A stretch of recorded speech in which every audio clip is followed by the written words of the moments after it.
అక్క నిన్న రాత్రే ఫోన్ చేసిర్రు, నాకు బిల్లు వచ్చేది ఉంది, నీకు బిల్లు ఏమియ్యం అటు పోతే అని చెప్పిండ్రు. అయినా సరే ఎదిరించి ఇవాళ నేను ఈ సభకు మీ దగ్గరకు వచ్చినా అని వారి యొక్క పోరాట పటిమను చూపించినందుకు ఆ తమ్ముళ్ళకు కూడా ధన్యవాదాలు చెప్తా ఉన్నా. అట్లనే ఇంకా చాలా మంది మాట్లాడుకుంటా అన్నారు, అక్క ఫోన్లు చేసి బెదిరిస్తున్నారని చెప్పి. అన్న జుబేర్ అన్న ధైర్యంగా ఉండు, ఎవరెవరు బెదిరిస్తున్నారో వాళ్ళ పేర్లు బరాబర్ పింక్ బుక్లో రాస్తాం, ఇడిచిపెట్టేదైతే ఉండదు, అందులో ఏమీ ఆలోచించదు. కేసీఆర్ సార్ మంచోడు కావచ్చు, నేను కొంచెం రౌడీ టైపే, ఎట్టి పరిస్థితిలో ఇడిచిపెట్టుడు ఉండదు. ఇక్కడికి బాన్స్వాడలో మిమ్మల్ని సతాయించి మిమ్మల్ని పోలీస్ స్టేషన్కి ఈడ్చినటువంటి ఏ ఒక్కరిని కూడా నేను మాత్రం క్షమించే అవకాశమే ఉండదు. పింక్ బుక్ బరాబర్ పెడతాం, అందులో పేర్లు రాస్తాం. అది అధికారులు కావచ్చు, నాయకులు కావచ్చు, ఎవరిని కూడా వదిలిపెట్టాం.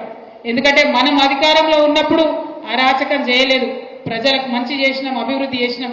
ఇవాళ మీరు పార్టీ మారినంత మాత్రాన ఈ గులాబీ కండువానేదో గదరించి పెడదాం, భయపెట్టించి పెడదాం అనుకుంటే మీ తాట సప్పులకు భయపడేవాళ్ళు ఎవరు లేరు.